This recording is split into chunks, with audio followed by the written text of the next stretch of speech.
आज बात करूंगा एक महान व्यक्ति के विषय। सन 1891 में रत्नागिरी नाम का स्थान, महाराष्ट्र की वो भूमि जहां जन्म हुआ किसका?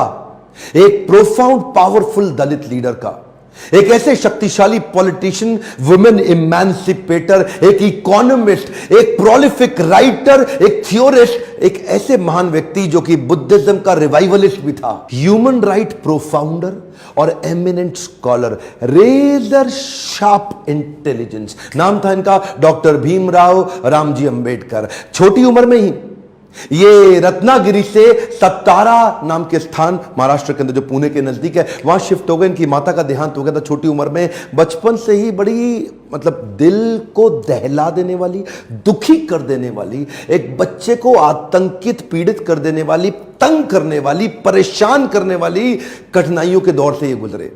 छोटे थे, पढ़ना चाहते थे, इनके अपने पिता से बहुत रिक्वेस्ट करते थे, लेकिन क्योंकि दलित समाज में, एक महार जात में इनका जन्म हुआ, तो कोई इनको पढ़ने की सुविधा नहीं थी। वहां पे आम बच्चों के साथ इनको पढ़ने नहीं दिया जाता था। पिता ने इनको बड़ी किसी तरह जुगाड़ लगा करके किसी वहां नजदीक के स्कूल में एडमिशन कराया, तो उसको बैठने नहीं दिया गया। बोला बाहर बैठ के पढ़ेगा। सोचो, छोटा बच्चा, उसको बाहर बैठा के, अच्छा पढ़ाई में इतनी रुचि कि बाहर बैठ के इतना ध्यान से पढ़ता। एक बार मास्टर ने इनको बोला, इधर आओ, ये ब्लैक बोर्ड पे सवाल तो सॉल्व करके दिखाओ। अच्छा, ये ब्लैक बोर्ड पे सवाल सॉल्व करने गया तो अचानक बच्चे चिल्लाए, मास्टर जी नीची जाति का है। और इतना ही नहीं, बच्चे चिल्ला के भागने लगे ब्लैक बोर्ड की तरफ। ये हैरान हुआ क्यों भागे, तभी देखा सारे बच्चों ने अपने टिफिन उठाए, वहां से उठा के पीछे करने लगे, धक्का मारने लगे। क्यों? उनको डर था इसकी परछाई से इनका खाना अपवित्र ना हो जाए। ऐसे कई छोटे धक्के इसको लगी। पानी एक बार कुएं से क्या पी लिया, इतनी मार पड़ी इसको, इतना फिजिक, एक छोटे बच्चे को सहनी पड़ी इतनी मार। एक बार रिक्शे वाले ने रिक्शा से उतार दिया, बोला तू नहीं बैठेगा रिक्शे में। क्यों? क्योंकि रिक्शे वाले को बीच में पता लगा कि ये नीची जाति का है। और उसके बाद उससे बोला तुझसे डबल पैसा लूंगा, और फिर रिक्शा भी अब तू चलाएगा। वो नीचे चलने लगा, रिक्शा भी। जानते हैं उस समय केवल छूने से नहीं, परछाई सबसे दिक्कत थी इनकी। और परछाई तो छोड़िए, इनकी आवाज सुनने से भी लोग सोचते थे कि अपवित्र हो जाए। ये जो आवाज से अपवित्र, परछाई से अपवित्र, छूने से अपवित्र, ये दर्द जो उनको सहना पड़ा, ये दर्द इनकी जिंदगी में बहुत बड़ा रोल प्ले किया आगे चल के इनकी लीडरशिप को बिल्ड करने में।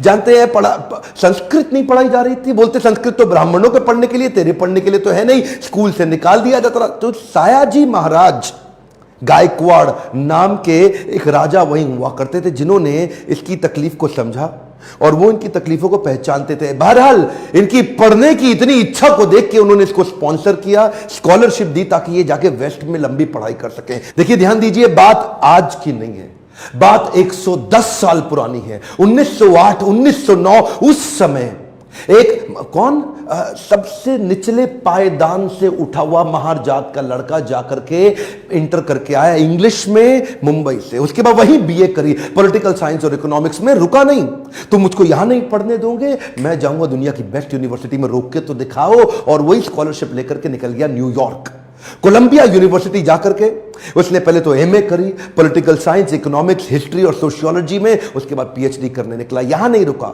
लंदन स्कूल ऑफ इकोनॉमिक्स चला गया। लंदन स्कूल ऑफ इकोनॉमिक्स जाकर वहां एमएससी किया, उसके बाद लॉ की पढ़ाई किया, फिर उसके बाद डॉक्टरेट किया, किताब के ऊपर अपनी थीसिस लिखी। ये वही किताब थी जिसके ऊपर आगे जाकर के रिजर्व बैंक ऑफ इंडिया को बनाया गया। महाराजा और बड़ौदा से उनका प्रेम इतना था ना, वो जो सायाजी गायकवाड़ जिन्होंने इनको स्कॉलरशिप दिया था, पढ़ने में इनकी मदद करी थी, दुनिया भर में पढ़ के उनका प्रेम भूले नहीं, वापस उनके पास आ गए। बोला आप दुनिया भर में पढ़ के आए हूं, आपकी सेवा में आना चाहता हूं। तो उनको मिलिट्री सेक्रेटरी की नौकरी दे दी गई, और उस समय ये नौकरी बड़ी मानी जाती थी। अब ये बड़ी पदवी पे तो आ गए थे, लेकिन वो छुआछूत ने इनका पीछा थोड़ी छोड़ा। वहां भी जो सरकारी पियोन होता था ना, वो उनको फाइल दूर से फेंक के दिया करता था। बोला तू नीच जात का है, आज गद्दी पे बैठ गया तो क्या, दूर से फाइल फेंकते थे, उसके पास नहीं जाते थे। उनको खाने के लिए बोलते थे बाहर जाके खा। आज भी वो कुएं से पानी नहीं पी सकते थे, इतनी एग्जॉल्टेड पोजीशन पे। बाबा साहब अंबेडकर की तकलीफों का सिलसिला थमा थोड़े ही।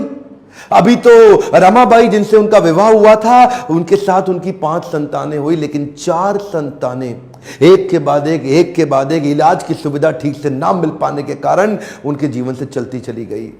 4 बच्चों का देहांत हुआ, 1 बच्चा बचा, लेकिन पत्नी भी आगे चल के लंबा साथ नहीं दे पाई। वो भी लंबी बीमारी के चलते उनका भी देहांत हो गया।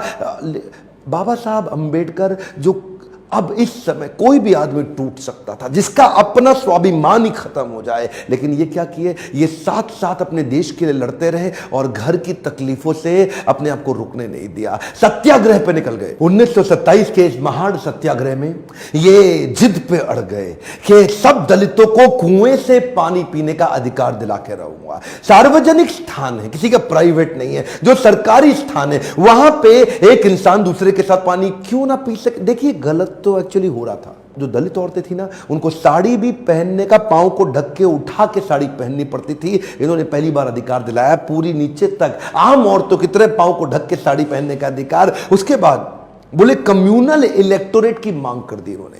कम्युनल इलेक्टोरेट में ये चाहते थे कि कम्युनिटी के आधार पे हमारी वोटिंग की सुविधा अलग हो। उसमें थोड़ा गांधी जी अड़ गए, क्योंकि गांधी जी जानते थे कि ये अंग्रेज लोग मिल करके हमारी सारी जातियों को तोड़ के अलग कराना चाहते। गांधी जी ने इनको समझाया। देखो क्या बोले अंबेडकर जी, मैं आपको रिजर्वेशन दिला दूंगा, मैं आपको बाकी सब मदद करूंगा, सब करूंगा, लेकिन अलग नहीं करते। अब जातियों के आधार पर अगर देश को अलग किया तो मुझे स्वतंत्रता नहीं मिल पाएगी, मैं अंग्रेजों से लड़ नहीं पाऊंगा, मेरे साथ खड़े होके मेरी ताकत बनो। वो जब अंबेडकर नहीं माने तो गांधी जी ने फिर उनको रिक्वेस्ट की और उसके बाद अनशन पे बैठ गए गांधी जी। बहरहाल अंबेडकर उस समय उनके सामने बड़ी दुविधा आ गई। वो सोचे एक तरफ मेरी अपनी जाति के लोग, मैं उनकी मदद करूं, और एक तरफ देश में आंदोलन लड़ रहे हैं गांधी, उनका जीवन, इनके जीवन का त्याग ना हो जाए, कहीं ऐसा जीवन ना खत्म हो जाए। उन्होंने गांधी जी को समझाया, बोला ठीक है आप अपना अनशन छोड़िए। पूना पैक्ट वहां साइन किया गया और पूना पैक्ट जब साइन किया उस समय इन्होंने रिजर्वेशन तो कम से कम कंट्रोल में कर लिया। The evolution of provincial finance in British India नाम की इनकी किताब, द प्रॉब्लम ऑफ रूपी नाम की ये 2 किताबें, जिसके आधार पे आरबीआई की स्थापना हुई। मैं दोबारा बोल दूं क्या, इन्होंने जो किताबें लिखी उसके आधार पे आरबीआई की स्थापना करी गई।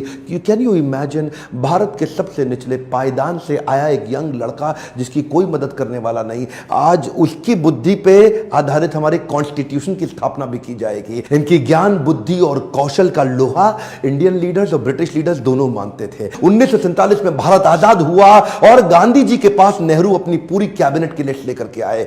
जब नेहरू, जो कि स्वतंत्र भारत के पहले प्रधानमंत्री होने वाले थे, पूरी कैबिनेट की लिस्ट लेके पहुंचे और बताया कि देखो इनको मैं तो तभी गांधी ने पूछा इसके अंदर बाबा साहब अंबेडकर का नाम कहां है, और वहीं थोड़ी उनकी बहस हुई और गांधी ने बोला कि नेहरू ये तुम्हारी कैबिनेट नहीं है, ये आजाद भारत की कैबिनेट है। तभी उनको कानून मंत्री के रूप में लिया गया और न केवल कानून मंत्री बल्कि तुरंत जो ड्राफ्टिंग कमेटी थी इंडियन कॉन्स्टिट्यूशन की, उसका चेयरमैन भी बना दिया गया। इनकी इंटेलिजेंस के आगे कोई कुछ बोल नहीं सकता था। जो इनसे सहमत थे, असहमत थे, दोनों जानते थे कि इस आदमी में बुद्धि बहुत है। बहरहाल मन तो है कि मैं घंटों तक इनके विषय में बात करूं, एक्चुअली मन भरता नहीं है इनके विषय में बात करते हुए। इतने बुद्धिमान व्यक्ति, आगे चल के इन्होंने हिंदू कोड बिल और महिलाओं के लिए बड़े कानूनों के अंदर कई बदलाव लाए। ये वो पॉलिटिकल लीडर नहीं थे जो सत्ता के लिए लड़ते थे, ये लड़ते थे उनके लिए कि देश में कमजोर हिस्से को उठाना देश के हर लीडर की जिम्मेदारी। एक हम मोटा ध्यान दीजिए, चाहे वो महिलाएं हो, चाहे वो जाति धर्म के आधार पे हो, कमजोर हिस्से को आगे बढ़ाना, सपोर्ट करना, तभी देश आगे चलेगा। खुशहाली आएगी तो फायदा सबका होगा। कम ऑन, ध्यान दीजिए, पूरे देश में खुशहाली आएगी तभी फायदा सबका होगा। इनकी भाषा में, इनके भाषण में, इनकी चर्चा में, इनके आचरण में, इनकी किताबों में और ड्राफ्टिंग कमेटी में चेयरमैन होते वक्त कॉन्स्टिट्यूशन को लिखने में सहनशीलता लगातार दिखती रही। अहिंसा परमो धर्म, बौद्ध धर्म को अपनाने लगे। आत्मवत् सर्वभूतेषु, भागवत में बताया गया है कि बौद्ध धर्म में आत्मवत् सर्वभूतेषु, सभी जीवात्माओं को अपनी तरह देखना चाहिए। ये जो समान दृष्टि देने का उन्होंने प्रयास किया, ये उसके बाद ये बौद्ध धर्म को स्वीकार करने चले गए। आखिरी तक काम प्रेम से करते रहे, किसी से लड़ाई नहीं लड़ी। आपके लिए क्या मैसेज है इसमें? एक मैसेज लेके जाइए, एजुकेशन इज द टूल। पूरी जिंदगी में सबसे निचले कमजोर तबके को उन्होंने उस एजुकेशन के बल पे तो खड़ा किया। ये लगातार जो पढ़ते रहे लोग इनके सामने चुप, इनकी एजुकेशन के चलते तो हो जाते थे। कोलंबिया यूनिवर्सिटी आगे चल के इनको number 1 scholar in the world की उपाधि से नवाजा गया। देश ने इनको भारत रत्न दिया। एक बात समझ लीजिए, इनके बराबर लीडर पृथ्वी में गिनती की होते हैं, परसेंटेज में नहीं होते। लर्निंग क्या है? Education is the tool. Entertainment के तो बहुत चैनल होंगे यूट्यूब पे, पर मैंने एजुकेशन का चैनल बना है, कोई एंटरटेनमेंट नहीं है इधर। और देश को भीमराव रामजी अंबेडकर के विषय में एजुकेट करना, उनके संघर्ष के बारे में बताना मेरी आपकी पूरे देश की जिम्मेदारी है। बताइए तो सही लोगों को कैसे संघर्ष से उठ के खड़े हुए हैं। शेयर करिए वीडियो, जिसको हो सकता है, जिसको इंस्पिरेशन मिल सकती हो, कमेंट बॉक्स में बताइए।